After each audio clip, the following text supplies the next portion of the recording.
the work of the government of Yemen has helped improve the Yemeni economy, with hard-won gains to the value of the currency and a commensurate reduction in the cost of living for Yemenis.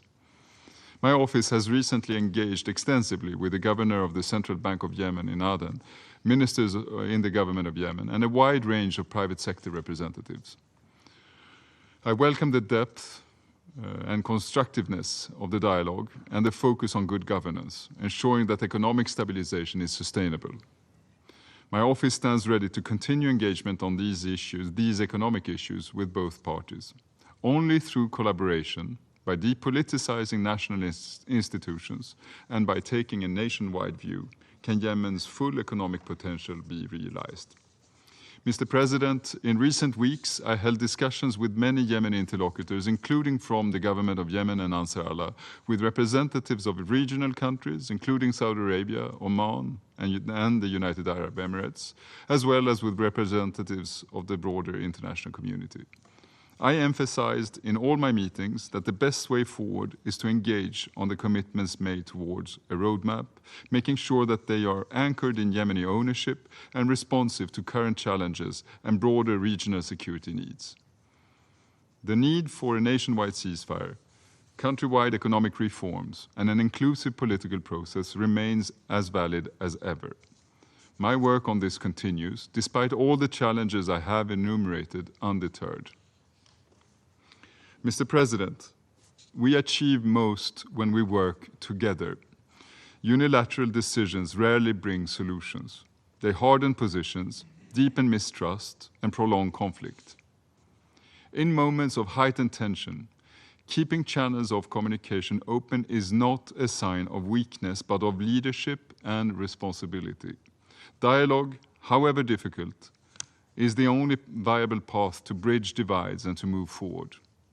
My message to all Yemeni leaders is that the United Nations remain committed to working with you towards de-escalation, dialogue, and a long-term, Yemeni-led, inclusive political settlement. This is how we can ensure stability and prosperity for Yemen. It is possible, but it requires a conscious step back from where we are now. I want to thank the members of this Council again for their united and steadfast support for this goal, and for your role in supporting an agreement that is credible for Yemenis, supported by the region, and insulated from wider geopolitical shocks. Thank you very much, Mr. President. I thank Mr. Grunborg for his briefing, and I give the floor to Mr. Tom Fletcher.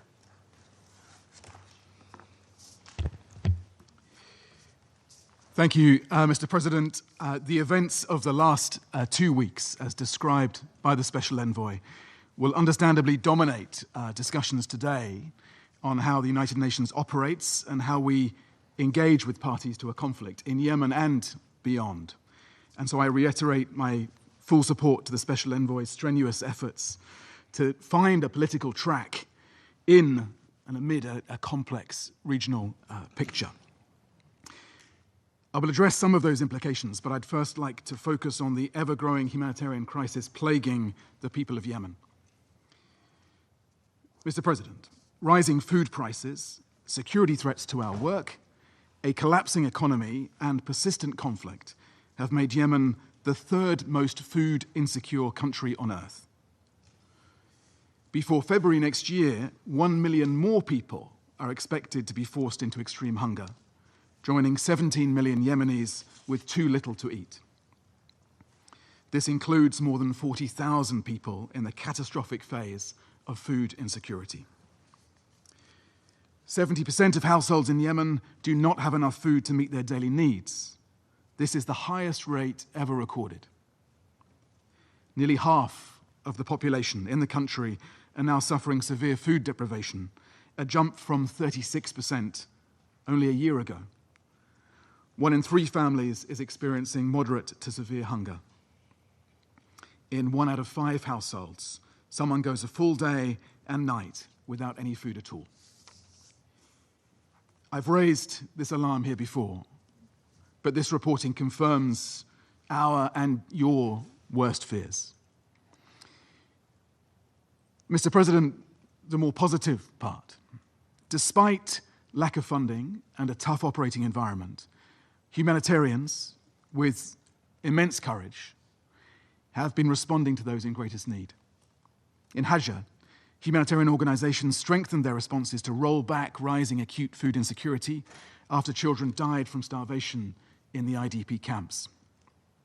Partners scaled up vital life-saving cash support, in-kind food distribution, and hygiene kits. They restored clean water supplies, established health points to deliver essential health and nutrition support. Out of 98,000 people in urgent need of aid, 76,000 received additional support by early September, with more on the way. In Amran, support from the Yemen Humanitarian Fund allowed local partners to provide health and nutrition to 15,000 people in critical need, including at the Maswa Rural Hospital. And in Marib, UNICEF, WHO, with support again from the Yemen Humanitarian Fund, are providing nutrition through 4 hospitals, treating hundreds of severely malnourished children, pregnant women, and new mothers. Humanitarian partners have also helped more than 172,000 people affected by heavy rains and flooding, including with non-food items, shelter, hygiene kits, and clean water. I pay tribute to their dedication in such difficult circumstances, and I'm grateful for the support that we receive. But, Mr. President, while we are making some progress, it is not enough. An increasingly difficult operating environment is preventing us from reaching those in need or saving enough lives. And funding cuts are also costing lives.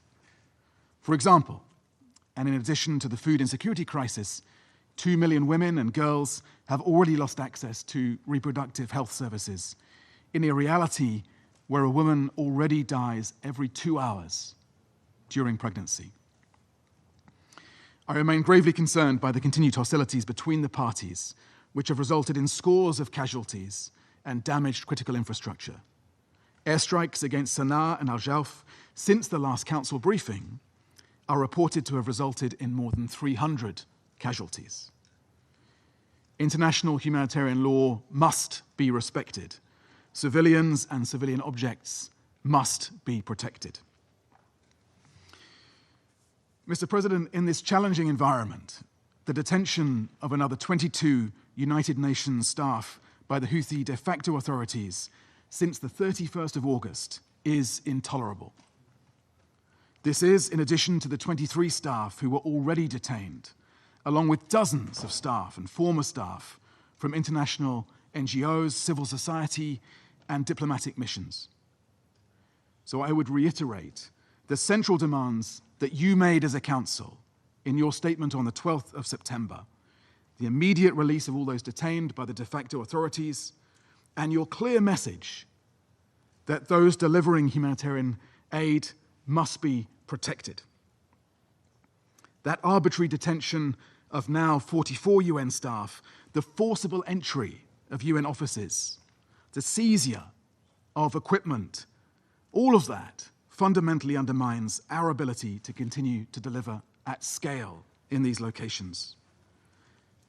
And as this council also called for on Friday, it is vital that all parties enable a safe and secure operating environment. Now, we have a duty to our staff to take every reasonable measure to mitigate these escalating risks that they face. And we now face tough choices about how to strike the right balance between that protection and the vital life-saving work that we do on your behalf. And so it is outrageous at a time when humanitarians are trying to serve the Yemeni people while beset by funding cuts, that our operational capacity is being further and needlessly jeopardized. Detaining staff, humanitarian staff, does not help the people of Yemen. It doesn't feed the hungry, heal the sick, nor protect those displaced by floods or fighting. UN and humanitarian personnel must be protected to do their jobs and save lives. The people of Yemen, wherever they may live, must receive the humanitarian aid that they need. They deserve a future of greater security, justice, and opportunity. So, Mr. President, I close with three simple calls to action. Firstly, the immediate release of all colleagues who are arbitrarily detained. And if you have influence, you must use it. Secondly, the return of UN compounds by security forces to ensure that humanitarian partners can do their work. And thirdly, your funding for our response to food insecurity and malnutrition. We must not allow mass hunger to define the future of Yemen. Thank you. I thank Mr. Fletcher for his briefing. And I give the floor to those council members who wish to make statements. I give the floor to the representative of United Kingdom. Thank you, President. I thank Special Envoy Grunberg and Under-Secretary General Fletcher for briefing us today. And I welcome the participation of the Permanent Representative of Yemen at our meeting. I will make 3 points. First, the United Kingdom condemns in the strongest terms the detentions of at least 22 UN personnel by the Houthis, as well as the forced entry into premises of the World Food Programme and UNICEF, and the seizure of UN property. I welcome this Council's strong condemnation of the detentions through our press statement last week. The safety and security of UN personnel, as well as the inviolability of UN premises, must be guaranteed at all times. We demand the immediate and unconditional release of all UN, NGO, civil society, and diplomatic mission personnel detained by the Houthis, including those held since 2021. Threats against humanitarian workers are unacceptable and risk exacerbating an already dire humanitarian situation in Yemen. Second, we condemn the ongoing and persistent Houthi aggression, with continuing missile and drone attacks against Israel and against shipping in the Red Sea. We are clear about Israel's right to self-defense against these attacks. But this must be done in compliance with Israel's IHL obligations, including the need to avoid damage to critical civilian infrastructure.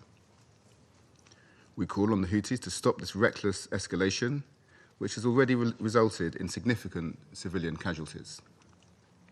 We urge all parties to exercise restraint. And third, the UK reiterates our concern at the deteriorating humanitarian situation in Yemen as set out by USG Fletcher. The number of people who are food insecure is likely to rise to over 18 million in the next 6 months. And the UK has dedicated $79 million this year specifically to address food insecurity.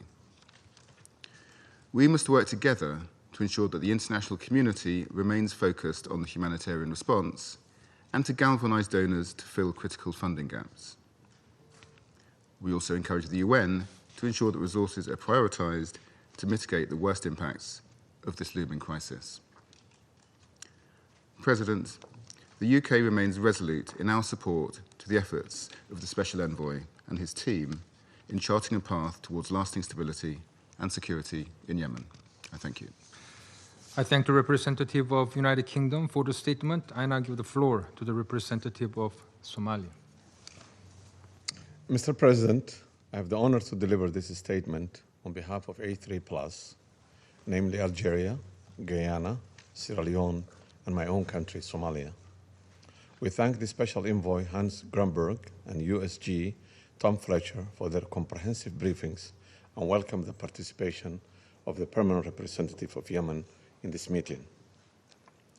At the outset, the A3+ reaffirms its steadfast support for the efforts of the Special Envoy in facilitating a political settlement through Yemeni-led, Yemeni-owned political process based on agreed references.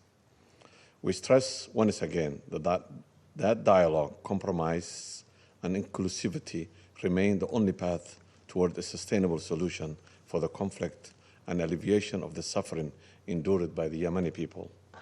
Mr. President, On the security front, A3+ members expressed deep concern over the fragile and deteriorating security situation in Yemen and the wider region.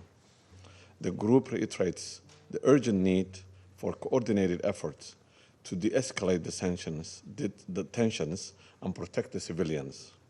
The A3+ notes with cautious optimism that there have been no new attacks in the Red Sea since the last report of this Council. This development is welcome as it contributes to the regional stability and demonstrates the value of restraint in avoiding further escalation. A3+ reaffirms that ensuring the safety and freedom of the navigation in the Red Sea and the Gulf of Aden is vital to the international peace and security, and stresses that these waters must not become an arena of confrontation. However, we remain deeply concerned over the continuous cycle of hostilities between Al-Ansar Allah and Israel in its repercussions inside Yemen and for the region. A3+ strongly condemns the latest Israeli strikes on Yemen that have caused 35 fatalities and injured 131 people. We also reiterate our appeal for an immediate, unconditional, and permanent ceasefire in Gaza, recognizing that the ongoing conflict has also negatively impacted peace efforts in Yemen. In this context, A3+ emphasizes the need to prevent further regional spillover of the conflict and its impact on the security and stability in the region and beyond. In this regard, we reiterate the necessity to address the root causes contributed to the regional tensions and encourage enhanced diplomatic efforts by all. On the humanitarian front, we remain gravely concerned by the dire situation in Yemen. We take careful note of OCHA's briefings and underline that millions of civilians continue to face an acute food insecurity, severe economic decline, and lack of access to essential services.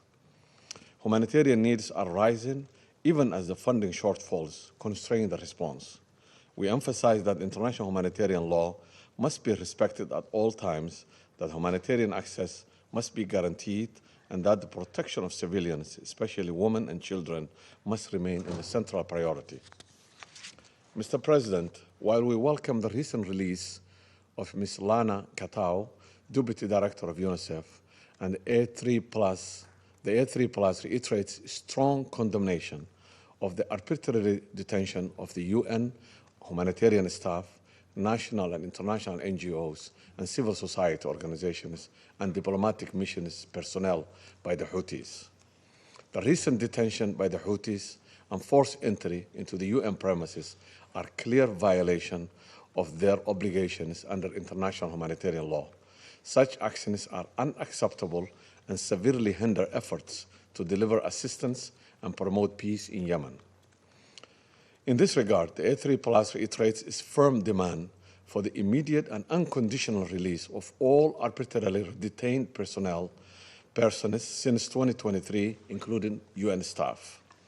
A3+ calls on all parties to exercise maximum restraint to refrain from unilateral actions that risk undermining the prospect for peace, and to engage constructively in a good faith with the United Nations-led process. We also underscore the important role of the regional actors in creating an environment conducive to dialogue and de-escalation. Finally, A3+ reaffirms its strong commitment to the sovereignty, unity, independence, and territorial integrity of Yemen. We will continue to support the efforts of Special Envoy, OCHA, and other broader United Nations system in advancing peace, alleviating humanitarian suffering, and ensuring a stable and secure future for Yemen and its people. I thank you.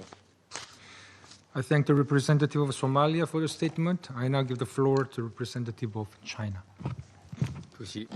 President, I thank Special Envoy Grundberg and USG Fletcher for their briefings. I also welcome the presence of the representative of Yemen at this meeting. The past month has witnessed increased instabilities in the Middle East and renewed tensions in Yemen. The sharply escalated military clashes between the Houthis and Israel, coupled with the accelerated deterioration of the humanitarian situation in Yemen, are a source of grave concern. We commend Special Envoy Grundberg's good offices. We look forward to all parties in the international community to bring forth their positive role and provide constructive assistance to de-escalating the situation and relaunching the peace process. Allow me to make 4 points. First, a resumption of dialogue and negotiations is the only way forward. Given the long-standing confrontation between the parties, a resolution cannot happen overnight. Under no circumstances, however, should the correct option of political settlement be discarded. The top priority now remains to bring the parties back to the negotiating table to gradually dissolve differences and resolve disputes, work towards an early reconciliation and economic reconstruction. Second, maintaining stability is of paramount importance. The recently renewed hostilities between the Houthis and Israel has showcased growing intensity and frequency of the conflict. We urge the parties to stay calm and exercise restraint to prevent further escalations. Yemen's sovereignty and territorial integrity must be respected by the international community. It is imperative that the Houthis respect the navigational rights of commercial vessels in the Red Sea in accordance with international law, thus ensuring the security of the Red Sea shipping lanes. Third, alleviating the ongoing humanitarian catastrophe is a pressing imperative. Food insecurity in Yemen has reached an all-time high, with projections indicating potential localized famine this month. Women, children, and other vulnerable groups are the most disproportionately affected. We call on the international community to provide more urgent humanitarian assistance to Yemen to immediately curb this deteriorated, widespread food crisis. Fourth, abiding by humanitarian principles is an unequivocal baseline. Protecting civilians and civilian infrastructure is an obligation under international humanitarian law binding on all conflict parties. The UN agencies in particular must not be targeted. China is deeply concerned over the recent detention of more than 20 UN staff, an act that is utterly unacceptable. We call on the Houthis to immediately and unconditionally release all detainees. President, deliberations on Yemen cannot be divorced from the overall situation in the broader Middle East. Last week, the very first resolution adopted at the opening session of the 80th UN General Assembly was none but the New York Declaration on the peaceful settlement of the question of Palestine and the implementation of the two-state solution. The Gaza conflict has dragged on for nearly 2 years, causing unprecedented humanitarian catastrophe. China calls on the Security Council and the international community to use all means necessary to end the fighting in Gaza immediately, ease the humanitarian situation, and advance de-escalations as a means to create conditions for resolving the issues of Yemen and the Red Sea. I thank you, President. I thank the representative of China for the statement. I now give the floor to the representative of Denmark. Thank you, Mr. President. And I also thank Special Envoy Grundberg and Undersecretary General Fletcher for their briefings. And I welcome the participation of the permanent representative of Yemen to our meeting today. Mr. President, for the past month, we have seen an alarming escalation in the region and in Yemen, where the Houthis' actions continue to threaten the well-being of the Yemeni people. Allow me to raise 3 points. First, Denmark strongly condemns the Houthis' arbitrary detentions of the 19 UN personnel on August 31st. We underline that UN personnel must never be targeted or detained while carrying out their duties. We strongly urge the Houthis to comply with their international law obligations. We also condemn the forced entry into the premises of the UN and the seizure of UN property. Both new and previous arbitrary detentions of personnel from the UN, international and national civil society organizations, and diplomatic missions are entirely unacceptable. We call for their immediate and unconditional release. We recall that the work of UN personnel is carried out in accordance with the humanitarian principles of humanity, impartiality, neutrality, and independence. Attempts to undermine these principles impede the UN's ability to deliver assistance and advance peace in Yemen. We extend our full support to the UN in taking the necessary precautions to ensure staff safety and to bring their detained colleagues home. The security of UN personnel must always be prioritized. Mr. President, my second point. The new wave of detentions comes at a time when the humanitarian situation is becoming even more dire. Since August, deadly floodings have displaced tens of thousands of Yemenis. This in turn has worsened public health risks such as cholera at a time when health facilities are already overwhelmed. As we heard from USG Fletcher, food insecurity is also soaring at an alarming pace, with some pockets of the population now likely to face catastrophic levels of food insecurity, according to the IPC. Along with restrictions on the delivery of aid, funding shortfalls severely restrict the humanitarian community's ability to deliver. We commend the UN and its partners for their efforts to stay and deliver despite these challenging circumstances. For our part, Denmark will continue to contribute to addressing the dire humanitarian crisis in Yemen, having donated more than $215 million in humanitarian response since the beginning of the conflict. We call on the international community to help alleviate the suffering of the civilian population. Mr. President, my final point. These developments are taking place in a context of deeply concerning regional escalation. We condemn the Houthis' continuous attacks on Israel and call on all sides to de-escalate and to protect civilians and civilian infrastructure in line with their obligations under international humanitarian law. In the same vein, the Houthis' continued attacks on commercial shipping in the Red Sea must stop. Freedom of navigation must be ensured. Endangering the lives of civilian seafarers and threatening the marine environment is completely unacceptable.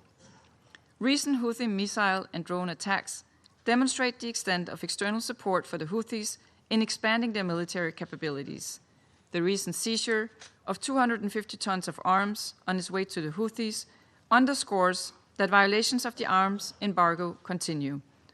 Denmark stands ready to support initiatives that can strengthen enforcement of Resolution 2216. Mr. President, to conclude, all parties must demonstrate renewed commitment to advance a political agreement that leads to a sustainable peace in Yemen. Recent agreements on road openings and water management offer glimpses of hope, but such confidence-building measures must translate into sustained political progress. We fully support the UN Special Envoy in his efforts to steer the way towards a Yemeni-owned, Yemeni-led political solution to the conflict. I thank you. I thank the representative of Denmark for the statement. I now give the floor to representative of Panama. Sorry. Thank you very much, President. We'd like to thank the Presidency of the Council for convening this meeting. The UN Special Envoy for Yemen, Hans Grunberg, and the Under-Secretary General for Humanitarian Affairs and Emergency Relief Coordinator, OCHA, Tom Fletcher, we thank them for their valuable briefings. And also the distinguished representative of Yemen with us in the room. We extend to you a cordial welcome. The undue seizing of UNICEF property and of the World Food Programme constitute a blatant violation of international law and the fundamental principles of this organization. These actions are absolutely unacceptable and cannot be tolerated. Meanwhile, the population of Yemen requires humanitarian assistance, with approximately 17.1 million people facing severe levels of food insecurity. The detention of aid workers not only disrupts this essential work, but also discourages those that are willing to provide support by putting their safety at risk. For this reason, Panama reiterates its urgent call for the immediate and unconditional release of all those that have been arbitrarily detained, including representatives of the United Nations, non-governmental organizations, national as well as international, and also members of civil society and the diplomatic corps. We also recognize, and once again we express our full support to the UN Special Envoy for Yemen, Mr. Hans Grunberg, in his excellent mediation efforts on this matter.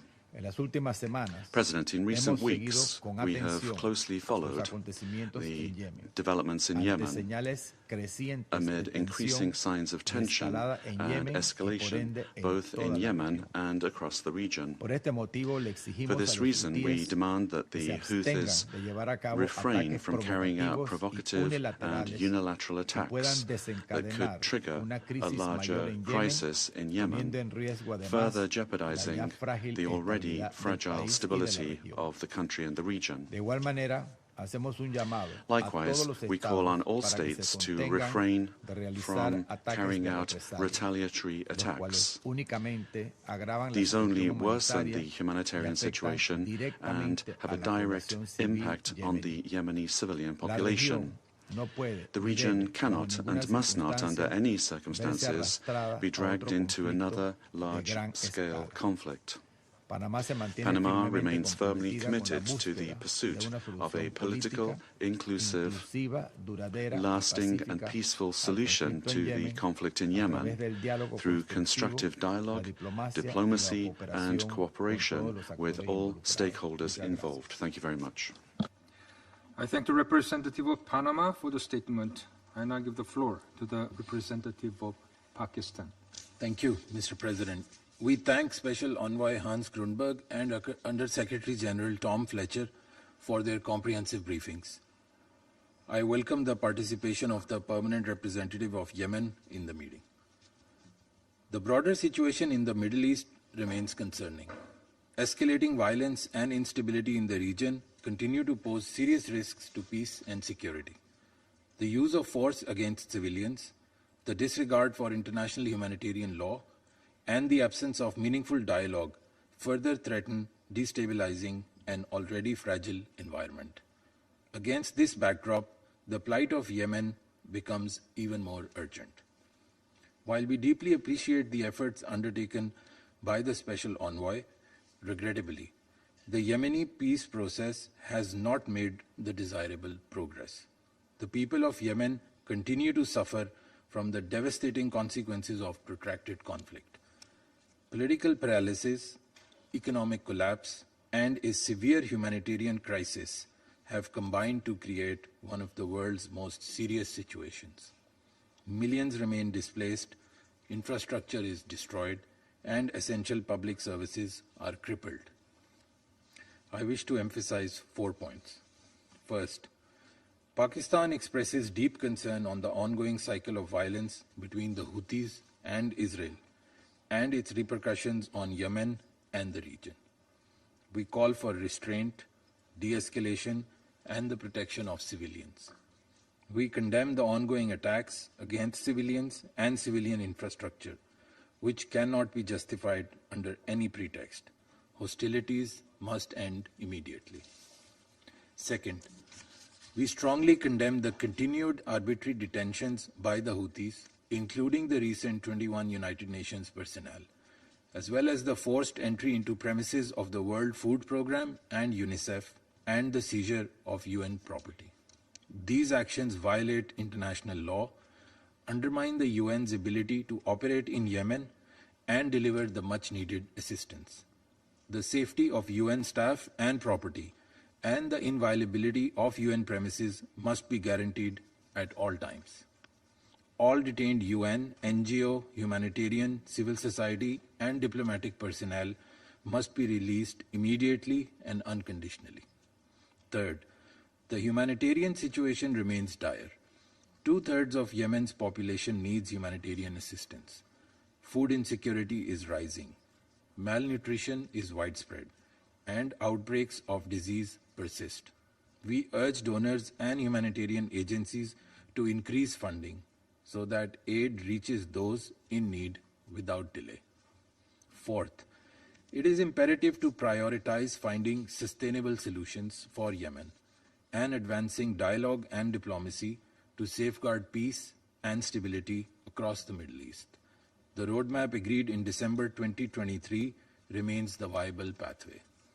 We urge all parties to break the stalemate through political will and concrete steps towards an inclusive peace process. We support and appreciate the work of the Special Envoy including his recent engagement in the region. Mr. President, the Council must facilitate and advance the peace process. It must speak with one voice to end the suffering of the Yemeni people, uphold the UN Charter, and chart a path forward towards peace, stability, and prosperity in Yemen and the wider Middle East. Pakistan stands ready to work with all Council members to help forge a peaceful way forward and reaffirms its unwavering solidarity with the government and people of Yemen. I thank you. I thank the representative of Pakistan for the statement. I now give the floor to the representative of United States. Thank you, Mr. President. And let me also thank Special Envoy Grunberg for your briefing, sir, and let me also thank Undersecretary General Fletcher for his. I would also like to welcome Ambassador Al-Sadi to the Council. Colleagues, over the past month, the Houthis, with the backing of Iran, have simply demonstrated the continuing threat they pose to navigational rights and freedoms in the sea, to stability in the region, and to the welfare of the Yemeni people. On August 31st, the Houthis unlawfully detained at least 21 UN staff, as we've heard, from their offices and homes, forced their way inside the premises of the UN agencies, and seized UN property. The United States strongly condemns these unjust detentions. The United States also calls for the immediate and unconditional release of these UN staff, as it continues to call for the release of the staff of humanitarian organizations, the UN, and diplomatic missions unjustly detained in 2021, 2023, and 2024, as well as the crew members of the MC Eternity Sea. This includes locally employed U.S. staff. Some of these detainees continue to face the threat of bogus trials with the possibility of death sentences. These repeated unjust detentions are a stark reminder the Houthis care nothing for the well-being of the people of Yemen. The Houthis detain their fellow Yemenis, harass and abuse civil society members who oppose them, and severely restrict the operating space for humanitarian activities. Over the past month, we've also seen the Houthis intensify their threats to regional stability and to navigational rights and freedoms in the Red Sea. They continue to launch attacks against civilians and civilian infrastructure in Israel, expanding their repertoire of weapons to include cluster bombs. They've extended the range of their territorial attacks, including launching a missile against an Israel-owned ship in the northern Red Sea. The United States condemns Houthi attacks against Israel. We stand with Israel in its right of self-defense against Iranian-backed terrorist groups like the Houthis. Mr. President, now we clearly see the Houthis are also drug dealers. Republic of Yemen government counterterrorism forces recently seized 600 kilograms of cocaine meant for the Houthis. This follows several large seizures of Captagon since June, all meant to fund Houthi terrorist activities. The Houthis must be deprived of resources for their terrorist activities. To that end, the United States continues to put pressure on the Houthis to disrupt their access to funding and weapons. On September 11th, the U.S. Treasury Department issued additional sanctions against those facilitating Houthi operations, making it Treasury's largest sanctions action to date targeting the Houthis. The network included individuals and entities that are part of the Houthis' global illicit fundraising, smuggling, and weapons procurement operations. We urge member states to explore their own potential terrorist designations, just as we urge them to provide funding for the UN verification and inspection mission, a critical tool for enforcement of this Council's resolutions. Finally, Mr. President, the United States reminds all member states of their obligations to implement UN Security Council Resolution 2216, passed by this body. Iran continues to defy this Council's resolutions by supplying the Houthis with military, logistical, and intelligence support. This Council should impose consequences using the tools at its disposal. Thank you, sir. I thank the representative of the United States for the statement. I now give the floor to the representative of France. Monsieur le Président,